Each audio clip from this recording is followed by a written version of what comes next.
Indian പ്രധാനമന്ത്രി ഈ കഴിഞ്ഞ ദിവസം ഈ രാജ്യത്തോട് പറഞ്ഞിരിക്കുന്നത് ഒരു വർഷത്തേക്ക് വിദേശയാത്ര ഒഴിവാക്കണം.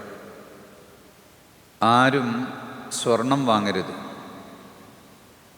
വിദേശത്തു നിന്നുള്ള പാചക എണ്ണകൾ ഇറക്കുമതി ചെയ്യരുത്. അങ്ങനെ 7 നിർദ്ദേശങ്ങൾ തന്നതിൻ്റെ പശ്ചാത്തലം എന്താണ്? ഈ നാട്ടിൽ ജീവിക്കുന്ന നാം ഓരോരുത്തരും ആ കാര്യം അറിയേണ്ടതുണ്ട്. എന്താണ് ഇവിടെ സംഭവിക്കാൻ പോകുന്നത്? ഒരു വർഷത്തിനുള്ളിൽ നമ്മുടെ നാട്ടിൽ വരാൻ പോകുന്ന കാര്യങ്ങൾ എന്താണ് എന്നതിലേക്കുള്ള ചില സൂചനകൾ ഇതിലുണ്ട് എന്ന് നാം മനസ്സിലാക്കണം. അതിൽ പല കാര്യങ്ങളും അടങ്ങിയിട്ടുണ്ട്. ഇപ്പോൾ കേരളത്തിൽ യുവാക്കൾക്കിടയിൽ വൈറ്റ് കോളർ ജോബിനോടുള്ള താല്പര്യം വർദ്ധിച്ചു വന്നു. AC റൂമുകളിൽ ഓഫീസുകളിലിരിക്കുക, 2 ഫോൺ കയ്യിലുണ്ടാവുക, അവിടെ ഇരുന്നു കൊണ്ട് കറങ്ങുന്ന കസേരയിൽ ബിസിനസ് ചെയ്യുക, മറ്റുള്ളവരെ കൊണ്ട് പണിയെടുപ്പിക്കുക, അല്ലെങ്കിൽ അത്തരം ഓഫീസുകളിൽ അക്കൗണ്ടൻറ്റിൻ്റെയോ ഫൈനാൻസ് മാനേജറുടെയോ ക്ലർക്കിൻ്റെയോ പണി ചെയ്യുക എന്നുള്ളതാണ്. യഥാർത്ഥത്തിൽ ഈ വൈറ്റ് കോളർ ജോലിയോടുള്ള ആഭിമുഖ്യം വർദ്ധിച്ചപ്പോൾ സ്കിൽഡ് ലേബേഴ്സിനെ കിട്ടാതായി. നമുക്ക് കിണർ കുഴിക്കാനും മതിൽ കെട്ടാനും വീടുണ്ടാക്കാനും മരം മുറിക്കാനും മരം ഈരാനും അങ്ങനെ തുടങ്ങിയിട്ടുള്ള പ്രവർത്തനങ്ങൾക്ക് നേരത്തെ കേരളീയർ അവലംബിച്ചിരുന്നത് തമിഴ്നാട്ടുകാരെ ആയിരുന്നു. അണ്ണ അണ്ണ എന്ന് വിളിച്ച് അവർ സമ്പന്നരായി മാറി. പിന്നീട് അവർ നമ്മുടെ നാട്ടിലെ വട്ടിക്കച്ചവടക്കാരായി മാറി. എന്നാൽ അതിനുശേഷം ബംഗാളികൾ എന്ന് വിളിക്കുന്ന UP, ബീഹാർ, ജാർഖണ്ഡ്, ആസാം പോലുള്ള സംസ്ഥാനങ്ങളിൽ നിന്ന് വരുന്ന ആളുകൾ, അവരുടെ ഭാഷ ബംഗ്ലയാണ്, അല്ലെങ്കിൽ ഭോജ്പൂരിയോ ഖഡീബോലിയോ ഒക്കെ പറയുന്ന ആളുകളാണ്. എന്നാൽ ഇപ്പോൾ നാട്ടിൽ അനുഭവിക്കുന്നൊരു പ്രശ്നം, അവരും തിരിച്ചു വരുന്നില്ല. കുറേ കാലം ഇവിടേക്ക് പണിയെടുത്തപ്പോൾ അത്യാവശ്യം ജീവിക്കാനൊക്കെ അവർക്കും വകയുണ്ടായി. മാത്രമല്ല, അവരുടെ നാടുകളിൽ ചില പ്രത്യേകമായ മാറ്റങ്ങളും നിയമപരമായ ആശങ്കകളും പലതും കാരണം തൊഴിലാളികൾ വരുന്നില്ല. നമ്മുടെ ഫലക്കിൽ പുതിയ സ്കൂളിൻ്റെ പണി നടക്കുകയാണ്. 2000 കുട്ടികൾക്കുള്ള സ്കൂളാണ് ഉണ്ടാക്കുന്നത്. 3 മാസത്തിനുള്ളിൽ പണി തീരേണ്ട സ്കൂൾ പണിയെടുക്കാൻ ഏറെ തൊഴിലാളികൾ വേണം. പണിയെടുക്കാൻ ആളില്ല. പണിയില്ലാത്തവരോ ഈ നാട്ടിലൂടെ ചുറ്റിക്കറങ്ങുന്നുണ്ട്. അവർക്ക് പലതും അറിയാം. അവർക്ക് കമ്പ്യൂട്ടർ തിരിക്കാനും മൗസ് കറക്കാനും അറിയാം. അമേരിക്കയിൽ നിന്നൊരു സുഹൃത്ത് ജുമാൻ്റെ മുമ്പ് ഇവിടെ വന്നിരുന്നു. അദ്ദേഹം പറയുന്നു, എൻ്റെ ഓഫീസിൽ 70 ആൾ ജോലി ചെയ്യുന്നുണ്ട്. യഥാർത്ഥത്തിൽ ഒരു 11 ആൾക്കുള്ള ജോലിയേ ഉള്ളൂ. ബാക്കിയുള്ളവരൊക്കെ വന്ന് മൗസ് ഇങ്ങനെ അങ്ങോട്ടും ഇങ്ങോട്ടും കറക്കിക്കൊണ്ടിരിക്കുക, വൈകുന്നേരമാക്കുക എന്നതാണ്. അപ്പോൾ അങ്ങനെ തൊഴിലാളികൾ ആവശ്യമില്ലാത്ത യന്ത്രവൽക്കരണം നാട്ടിൽ നന്നായി നടന്നിട്ടുണ്ട്. എന്നാൽ ഇവിടെ തേങ്ങ പറിക്കാൻ തെങ്ങിൽ കയറുക തന്നെ വേണം. അതിന് യന്ത്രങ്ങൾ വന്നിട്ടുണ്ട്. യന്ത്രത്തിൻ്റെ കൂടെ കയറാൻ ആൾ വേണം. നെല്ല് കൊയ്യുമ്പോൾ അതിന് സ്വിച്ചിടാനും കറക്കാനും ഒരാൾ വേണം. വയലിലിറങ്ങാനും പണിയെടുക്കാനും നമുക്ക് എളുപ്പം പഠിക്കാൻ സാധിക്കും. അതിന് നാം തയ്യാറാകുന്നില്ല എന്നതാണ്. യൂറോപ്പിൽ, ഇംഗ്ലണ്ടിലൊക്കെ ഒരു ഷോപ്പ് കാണാം. അതിൻ്റെ പേര്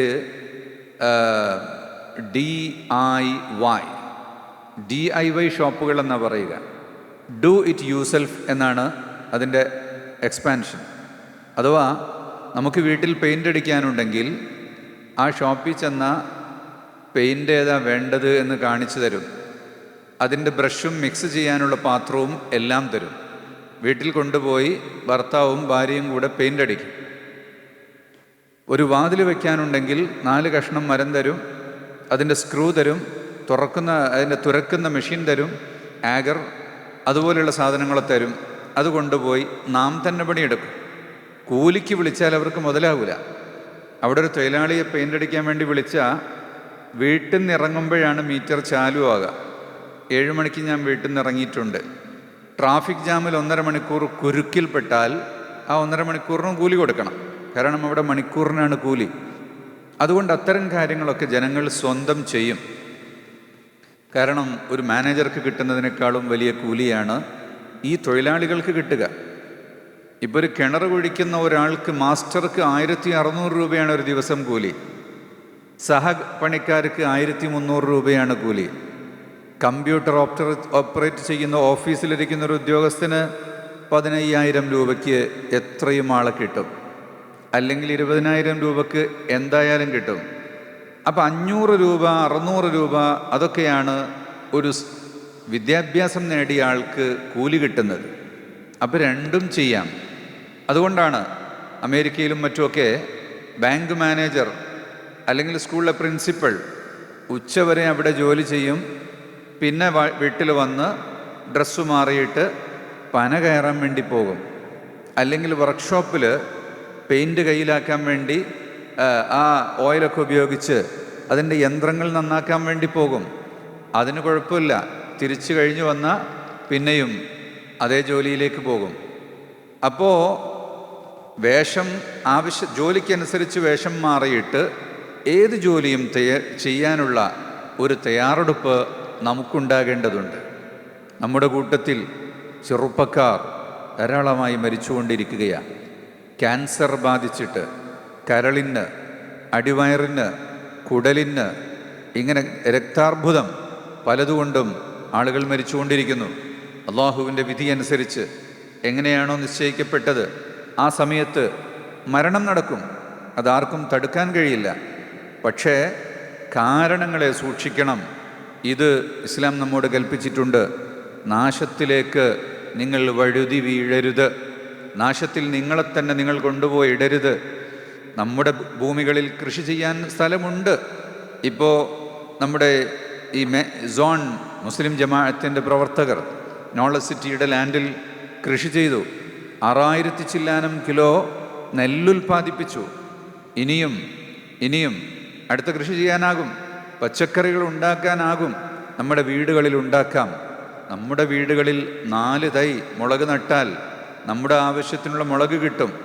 ബാക്കി വെള്ളിയാഴ്ച വരുമ്പോൾ ഒരു കടലാസിൽ പൊതിഞ്ഞ്, അല്ലെങ്കിൽ കടലാസ് വേണ്ട, ഉടണ്ണിയുടെ ഉപ്പൂത്തിയുടെ ഇലയിൽ പൊതിഞ്ഞ് പള്ളിയിലേക്ക് വരുമ്പോൾ കൊണ്ടുവരിക. ഇവിടെ നമുക്കൊരു മണ്ടി തുടങ്ങാം. ഒരാൾ മുളക് കൊണ്ടുവരുന്നു, മറ്റൊരാൾ കോവയ്ക്ക് കൊണ്ടുവരുന്നു, വേറൊരാൾ പാവയ്ക്ക് കൊണ്ടുവരുന്നു, വേറൊരാൾ വെള്ളലിയും പടവലവും കൊണ്ടുവരുന്നു. ചക്ക കൊയ്യാൻ കഴിയുന്നവർ ചക്ക കൊയ്ത് കൊണ്ടുവരുന്നു. മാങ്ങകൾ ആവശ്യത്തിലധികമുള്ളത് പുറത്തേക്ക് കൊടുക്കുന്നു. വെറുതെ കൊടുക്കേണ്ടവർക്കൊരു ഭാഗത്തൊരു കോർണർ വെച്ച് സൗജന്യ വിതരണം ചെയ്യാം. അല്ലാത്തവർക്കൊരു വില നിശ്ചയിച്ച് ചെറിയ വിലക്ക് കൊടുക്കാം. വിഷം ചേർക്കാത്ത ഭക്ഷണങ്ങൾ ഉണ്ടാക്കാൻ നമുക്ക് കഴിയും. പക്ഷേ കുപ്പായം മാറ്റി ഇറങ്ങാൻ, മണ്ണിൽ ചവിട്ടാൻ, കൈക്കോട്ടൊന്ന് പിടിക്കാൻ സന്നദ്ധമാകുന്നില്ല എന്നതാണ് ശരി. നബി സല്ലല്ലാഹു അലൈഹി വസല്ലമ തങ്ങൾ ഒരാളുടെ കൈ പിടിച്ചിട്ട്, നല്ല പരുവരുത്ത ഒരു തയമ്പ് പറ്റിയ ഒരു കൈ പിടിച്ചിട്ട് നബി സല്ലല്ലാഹു അലൈഹി വസല്ലമ തങ്ങൾ പറഞ്ഞു, ഇത് സ്വർഗത്തിലേക്കുള്ള കൈയാണ്, ഇത് സ്വർഗത്തിലേക്കുള്ള കൈയാണ്. ഈ അധ്വാനിച്ച കൈകൾ നരകത്തിൽ പോവുകയില്ല എന്ന് നബിതങ്ങൾ പ്രോത്സാഹിപ്പിക്കുകയായിരുന്നു. കൃഷിയെ നബിതങ്ങൾ ഏറെ പ്രോത്സാഹിപ്പിച്ചിട്ടുണ്ട്. ഇന്ന് സ്റ്റാർട്ടപ്പുകൾ തുടങ്ങുക, ഓൺട്രപ്രണർ ആവുക, ലക്ഷങ്ങളുടെയും കോടികളുടെയും ആളായി മാറുക, മില്യണറായി മാറുക എന്നുള്ള ചിന്തകൾ മാത്രമാണ് ചെറിയ തലകളിൽ കയറ്റിക്കൊണ്ടിരിക്കുന്നത്. അങ്ങനെയുള്ള കാര്യങ്ങളാകാം. ഹലാലായ ശരിയാം വണ്ണമുള്ള അത്തരം കാര്യങ്ങളിലേക്ക് കുറച്ചാളുകളെ ചിന്തിപ്പിക്കാം. എല്ലാവരും ആ വഴിക്ക് പോയാൽ എവിടെ നിന്നാണ് ഭക്ഷണം കഴിക്കാൻ കിട്ടുക? പിന്നെ ചൈനയിൽ നിന്ന് ഇറക്കുന്ന പ്ലാസ്റ്റിക്കിൻ്റെ അരിയും ആർട്ടിഫിഷ്യൽ കോഴിമുട്ടയും ആർട്ടിഫിഷ്യലി ലാബോറട്ടറികളിൽ ഉണ്ടാക്കുന്ന കോഴിയിറച്ചിയും അതൊക്കെ കഴിക്കേണ്ടി വരും. അങ്ങനെയാകുമ്പോൾ രോഗങ്ങൾ വർദ്ധിച്ചുകൊണ്ടേയിരിക്കും. നമ്മുടെ നാട്ടിൽ ഈ ഒരു പ്രവണത വല്ലാതെ കൂടി വരുന്നു എന്നത് യഥാർത്ഥത്തിൽ വലിയ പ്രശ്നങ്ങൾ ഉണ്ടാക്കുന്നുണ്ട്. ലേബർ ഡെഫിസിറ്റ് നമ്മൾ അഭിമുഖീകരിക്കുന്ന വലിയൊരു പ്രശ്നമായി മാറുന്നുണ്ട്. കണക്കുകൾ പ്രകാരം പശ്ചിം ബംഗാൾ, അസം തുടങ്ങിയ സംസ്ഥാനങ്ങളിൽ നിന്ന് തൊഴിലാളികളുടെ ലഭ്യതയിൽ 30 മുതൽ 40% വരെ കുറവ് വന്നിട്ടുണ്ട് എന്നാണ്. കേരള കാർഷിക സർവകലാശാലയുടെ state of safe to eat എന്ന് പറയുന്ന തിന്നാൻ യോഗ്യമായ ഭക്ഷണത്തെക്കുറിച്ചുള്ള ആ ഒരു 2025-26 റിപ്പോർട്ടിൽ പറയുന്നത് പ്രകാരം കേരളത്തിൽ വിൽക്കുന്ന 15%-ലേറെ പച്ചക്കറികളിലും പഴങ്ങളിലും അനുവദനീയമായതിലും കൂടുതൽ കീടനാശിനി പെസ്റ്റിസൈഡുകൾ അടങ്ങിയിട്ടുണ്ട് എന്നാണ്. വിഷരഹിതമായ പച്ചക്കറികൾക്കും പഴങ്ങൾക്കും മലയാളികൾക്കിടയിൽ വലിയ ഡിമാൻഡുണ്ട്. നമുക്ക് ഉൽപ്പാദിപ്പിക്കാമല്ലോ അത്. നാടൻ ഉൽപ്പന്നങ്ങൾ എന്ന് ബോർഡ് വച്ചാൽ പോരാ, സത്യസന്ധമായി അത് ചെയ്യാൻ നമുക്ക് സാധിക്കും. അതുപോലെ ആളെ കിട്ടാത്തതിന് കുറേയൊക്കെ യന്ത്രവൽക്കരണം. നമ്മുടെ 7 ഏക്കർ നെല്ല് ഒറ്റ ദിവസം വേണ്ടി വന്നില്ല. മുഴുവനും കൊയ്ത് മെതിച്ച് അരി വേറെയും വൈക്കോൽ വേറെയും എല്ലാം ആക്കി തന്നത് ഒരു യന്ത്രം. അത് ഹരിയാനയിൽ നിന്ന് പുറപ്പെട്ടതാ. ഇവിടെ പണി കഴിഞ്ഞ് അങ്ങനെ പോയി ഇനി തമിഴ്നാട് വഴി തിരിച്ചയാൾ വീണ്ടും ഹരിയാനയിലേക്ക് പോകും. കൊല്ലത്തിലും അങ്ങനെ ഒരു തവാഫ് ചെയ്യുന്ന ഒരു യന്ത്രക്കാരനാണ്. യന്ത്രങ്ങളുടെ പ്രയോഗങ്ങൾ ആവശ്യത്തിന് കുറേയൊക്കെ നമുക്ക് ചെയ്യാൻ വേണ്ടി സാധിക്കും. അതുപോലെ ഗവൺമെൻറ് വലിയ പ്രോത്സാഹനം നൽകുന്നുണ്ട്. ഇപ്പോൾ മത്സ്യകൃഷിക്ക്, ചെമ്മീൻ കൃഷിക്ക്, വെള്ളക്കെട്ടുകളിൽ കൃഷി ചെയ്യുന്നതിനൊക്കെ 50% മുതൽ 75% വരെ സബ്സിഡി നൽകിക്കൊണ്ട് ഗവൺമെൻറ് സഹായിക്കുന്നുണ്ട്. പക്ഷേ ഈ കാർഷിക ആദായങ്ങളെയും കാർഷിക ആനുകൂല്യങ്ങളെയും ഉപയോഗപ്പെടുത്തുന്നതിൽ നാം വളരെ പിറകിലാണ് എന്ന് കാണാൻ കഴിയും. അതുകൊണ്ട് റസൂലുള്ളാഹി സ്വല്ലല്ലാഹു അലൈഹി വസല്ലം തങ്ങൾ ഉണർത്തിച്ചിട്ടുള്ള കൈകൊണ്ട് അധ്വാനിച്ച് തിന്നുന്നതാണ് ഏറ്റവും ഉത്തമം. നിങ്ങളൊരു ചെടി നട്ടാൽ, ഒരു മരം കുഴിച്ചിട്ടാൽ അതിൽ നിന്ന് പക്ഷികളോ പറവകളോ മൃഗങ്ങളോ ആരെങ്കിലും കഴിച്ചു പോയാലും അതിൻ്റെ കൂലി നിങ്ങൾക്ക് കിട്ടും. മൃഗം വരും, തിന്നുപോകും എന്ന് പറഞ്ഞ് അടങ്ങിയിരിക്കേണ്ട കാര്യം ഇല്ല. കൃഷിക്ക് വേണ്ടി ഉപയോഗിക്കണം.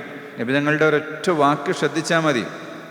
മൻ കാനത് ലഹു അർളുൻ ഫല്യസ്റഅഹ. ഒരു കഷ്ണം ഭൂമി ആരുടെയെങ്കിലും കയ്യിലുണ്ടെങ്കിൽ അതിൽ കൃഷി ചെയ്യണം. വെറുതെ ഇടാൻ പാടില്ല. വെറുതെ ഇട്ടാൽ ഗവൺമെൻറ്റിന് വേണമെങ്കിൽ തിരിച്ചെടുക്കാനുള്ള അവകാശമുണ്ട്. ഫഇല്ലം യസ്തതി അൻ യസ്റഅഹ വഅജസ അൻഹ. നിനക്ക് സ്വന്തം കഴിവില്ല, കൃഷി ചെയ്യാൻ കഴിയുന്നില്ല എങ്കിൽ ഫൽയംനഹഹാ അഖാഹു അൽ മുസ്ലിം. മറ്റൊരാൾക്ക് കൊടുക്കട്ടെ, അവൻ അതിൽ കൃഷി ചെയ്യട്ടെ. ഞാൻ ഇന്നലെ ഒരാളെ കണ്ടു. നമ്മുടെ മലപ്പുറത്ത് നോളജ് ഗാർഡൻ അടുത്തുകൂടെ പോകുമ്പോൾ ഒരാൾ അപ്പച്ചൻ, അദ്ദേഹം വടിയും കുത്തി ഇങ്ങനെ നടക്കുകയാണ്. അയാൾ പറഞ്ഞു, വീട്ടിൽ കാറുണ്ട്, മോട്ടോർ ബൈക്കും ഉണ്ട്, പക്ഷേ എനിക്ക് ഓട്ടാൻ കഴിയില്ല, സ്ട്രോക്ക് വന്നതായിരുന്നു, ഇപ്പം ഇങ്ങനെ നടന്നു പോവാ. ആ 10 ഏക്കർ ഭൂമിയുണ്ട്, കൃഷി ചെയ്യാനൊക്കെ ഉണ്ട്, പക്ഷേ 4 മക്കളുണ്ടായിരുന്നു. പിന്നെന്തു പറ്റി? ചെറിയൊരബദ്ധം ചെയ്തു, കുറച്ച് പഠിപ്പിച്ചു പോയി. അല്പം പഠിപ്പിച്ചതുകൊണ്ട് മകൻ ഒന്ന് ഓസ്ട്രേലിയയിലും ഒരാൾ ജർമ്മനിയിലും ഒരാൾ കുവൈത്തിലും. പിന്നെ ഒരു പെൺകൊച്ചാണുള്ളത്, അവളെ കെട്ടിച്ചയക്കുകയും ചെയ്തു. അച്ഛനും അമ്മയ്ക്കും നോക്കാൻ ആളില്ല എന്ന് പറഞ്ഞു. വിദ്യാഭ്യാസമുണ്ടായതുകൊണ്ട് പണിയെടുക്കാതിരിക്കണം എന്നില്ല. പക്ഷെ നാട് വിട്ടു പോവുകയാണ്, അച്ഛനും അമ്മയും ബാക്കിയാവുകയാണ്. അങ്ങനെയുള്ള അവസ്ഥകൾ എവിടെയും വന്നുപെടും. അതുകൊണ്ട് വിദ്യാഭ്യാസം കൊടുക്കാതിരിക്കേണ്ട. വിദ്യാഭ്യാസം കൊടുക്കുമ്പോൾ ആത്മീയ വിദ്യാഭ്യാസം കൊടുത്തുകൊണ്ട് ലക്ഷ്യബോധമുണ്ടാക്കിയിട്ട് എത്രയും വലിയ എൻജിനീയർ ആണെങ്കിലും വൈസ് ചാൻസലർ ആണെങ്കിലും വീട്ടിലുള്ള പണിയെടുക്കാൻ മടിക്കേണ്ടതില്ല എന്നുകൂടെ പഠിപ്പിച്ചുകൊണ്ടാണ് എങ്കിൽ ഈ കാര്യങ്ങൾ രക്ഷപ്പെടും. അതുകൊണ്ട് കൈത്തൊഴിലുകളിലേക്കും സ്കിൽഡ് ജോബുകളിലേക്കും നാം നന്നായി കടന്നു വരണം. അല്ലാഹു തൗഫീഖ് ചെയ്യട്ടെ.